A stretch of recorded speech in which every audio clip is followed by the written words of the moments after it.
Bayangkan kamu sedang berbicara di depan kelas. Kamu sudah latihan semalaman. Kamu hafal semua materi. Tetapi saat kamu membuka mulut, ruangan diam. Tidak ada respon. Ekspresi teman-teman biasa saja. Ada yang sibuk dengan HP, ada yang menguap, bahkan ada yang tidak mendengarkan. Rasanya percuma. Di titik itulah kita sadar, komunikasi bukan sekedar berbicara.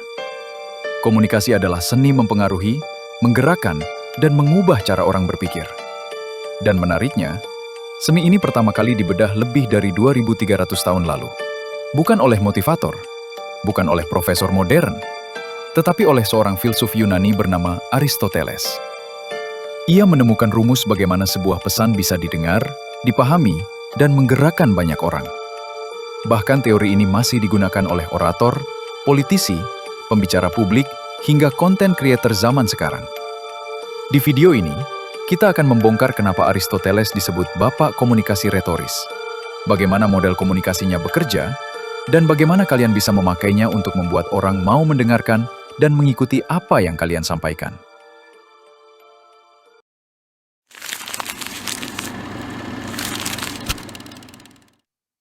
Aristoteles lahir pada tahun 384 sebelum Masehi, di sebuah kota kecil bernama Stagira, Yunani.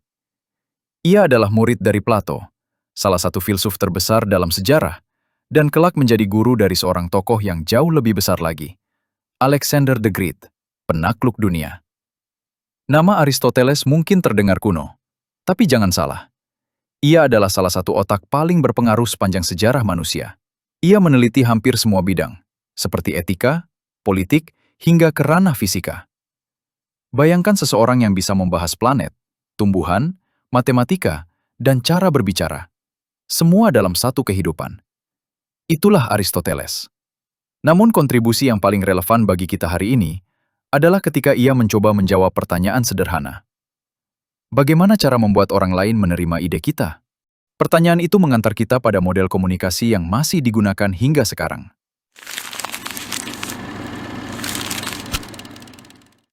Aristoteles memandang komunikasi sebagai proses menyampaikan pesan dengan tujuan mempengaruhi audiens. Menurutnya, komunikasi tidak berhenti hanya pada kita bicara, tapi baru dikatakan berhasil bila orang yang mendengarkan mengerti, menerima, atau tergerak untuk melakukan sesuatu. Karena itu, Aristoteles membagi komunikasi menjadi 3 komponen utama. Speaker, orang yang menyampaikan pesan. Message, apa yang ingin kita sampaikan. Audience, target penerima pesan yang dipengaruhi. Strukturnya terlihat sangat simpel. Pembicara, pesan, audience. Namun, sederhana bukan berarti lemah. Justru karena kesederhanaannya, model ini menjadi pondasi awal dari retorika dan public speaking modern. Bayangkan seperti panah dan target.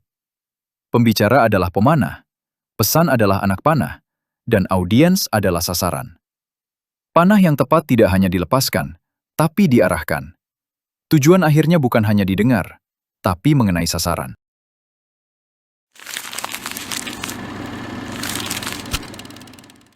Setelah kita memahami struktur dasar komunikasi Aristoteles, speaker, message, audience, muncul pertanyaan penting berikutnya. Bagaimana cara membuat pesan bukan hanya terdengar dari kuping saja, tetapi juga bisa dipercaya dan mempengaruhi audiens? Aristoteles menemukan jawabannya melalui 3 pilar utama komunikasi persuasif. 3 komponen yang dapat mengubah kata-kata biasa menjadi pesan yang kuat, berkesan, dan mampu menggerakkan orang. Ketiga elemen ini adalah 1. Ethos, kredibilitas dan integritas pembicara. Ethos adalah tentang bagaimana audiens menilai karakter dan kompetensi pembicara. Semakin besar kepercayaan audiens terhadap pembicara, semakin mudah pesan diterima. Orang akan lebih mempercayai pembicara yang terlihat ahli, jujur, dan memiliki rekam jejak yang jelas. Contoh nyata dan mudah dibayangkan. Kita dengan tenang menerima nasihat kesehatan dari dokter, bukan dari orang sembarang di internet. Kita percaya terhadap guru matematika ketika ia mengajarkan rumus baru. Kita bisa ragu jika seseorang bicara dengan yakin, namun tidak menunjukkan bukti kompetensinya. Lalu, bagaimana membangun etos dalam komunikasi? 1. Sampaikan pengetahuan atau pengalaman yang relevan dengan topik. 2. Gunakan struktur bicara yang jelas, tenang, dan percaya diri. 3. Tunjukkan sikap jujur, sopan, dan terbuka saat berdiskusi. Etos adalah fondasi kepercayaan.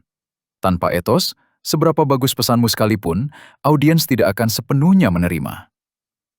2. Patos. Sentuhan emosi yang menggerakkan audiens. Jika etos berbicara tentang kepercayaan, maka patos berbicara tentang perasaan. Aristoteles menyadari bahwa manusia tidak hanya mengambil keputusan berdasarkan logika. Dalam banyak situasi, emosi adalah alasan terbesar mengapa seseorang bergerak dan bertindak. Contoh yang sering terjadi sehari-hari. Iklan sedih yang dapat membuat orang tergerak berdonasi. Cerita inspiratif yang membuat kita termotivasi untuk berusaha. Nada suara lembut ketika berkomunikasi dengan teman sedih dapat membantu mereka lebih terbuka terhadap kita. Lalu bagaimana cara menerapkan patos dalam komunikasi? 1. Gunakan storytelling, kisah nyata, ilustrasi, atau pengalaman pribadi. 2. Gunakan bahasa tubuh, ekspresi, dan intonasi suara untuk menambah kedalaman makna. 3. Bangun empati, bukan hanya mengirim informasi. 4. Gunakan metafora, imajinasi, atau visualisasi agar pesan terasa hidup. Patos membuat pesan masuk ke hati, bukan hanya masuk ke telinga. 3. Logos, logika, bukti, dan struktur argumentasi. Jika etos membangun kepercayaan dan patos menyentuh hati, maka logos memastikan bahwa pesan masuk akal dan tidak bisa dibantah dengan mudah. Logos berhubungan dengan alasan, bukti, data, dan penalaran yang runtut. Contoh penggunaan logos yang konkret. Data PMI mencatat kebutuhan darah nasional mencapai lebih dari 5 juta kantong per tahun. Bisa dilihat dari contoh tersebut. Argumen tadi berasa kuat dan dapat dipercaya karena menyertakan sumber dari mana datanya diambil. Lalu bagaimana cara menguatkan logos? 1. Gunakan angka, statistik, grafik, atau penelitian resmi. 2. Jelaskan hubungan sebab akibat agar audiens memahami logikanya. 3. Susun argumen dalam urutan yang runtut dan tidak bertele-tele. 4. Berikan contoh konkret, bukan hanya teori abstrak. Logos membuat pesan rasional, terukur, dan dapat dipertanggungjawabkan. Kesimpulan dari ketiganya adalah, etos adalah kredibilitas pembicara yang membuat audiens percaya. Patos adalah keterhubungan emosional yang membuat audiens merasakan. Logos adalah logika dan bukti yang membuat audiens menerima dan memahami. Jika ketiga unsur ini digunakan bersamaan, komunikasi tidak hanya terdengar dari kuping saja, tetapi mengalir ke pikiran dan menetap dalam ingatan. Inilah 3 senjata komunikasi terbesar yang diwariskan Aristoteles kepada dunia. Kelebihan dan kekurangan model Aristoteles. Kelebihan model Aristoteles. 1. Sederhana dan mudah dipahami. Cuma 3 elemen. Cocok untuk pemula komunikasi. 2.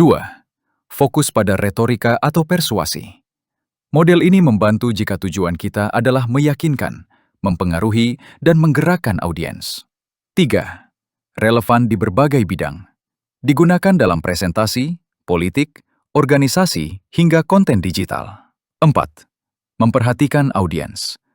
Aristoteles menegaskan bahwa pesan harus disesuaikan dengan siapa yang mendengar. Namun seperti teori lain, teori ini juga tidak sempurna secara utuh. Kekurangan model Aristoteles. 1. Komunikasi dianggap satu arah. Fokusnya pada pembicara ke audiens, bukan interaksi dua arah. 2.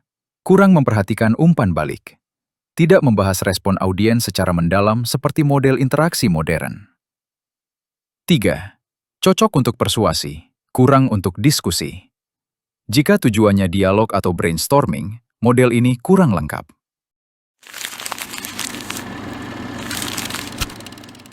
Setelah memahami struktur, kelebihan dan kelemahannya, sekarang kita punya kacamata lebih luas dalam melihat komunikasi. Bukan hanya apa yang kita ucapkan, tetapi juga efek yang terjadi dalam kepala audiens. Aristoteles mungkin hidup ribuan tahun lalu, tapi ide yang ia tinggalkan tetap hidup dalam setiap presentasi, pidato, dan konten yang kita buat hari ini. Dengan memahami speaker, message, audience, serta menggabungkannya dengan etos, patos, logos, kita bisa berbicara bukan hanya agar didengar, tetapi dipercaya, dirasakan, dan diikuti. Terima kasih sudah menonton sampai akhir.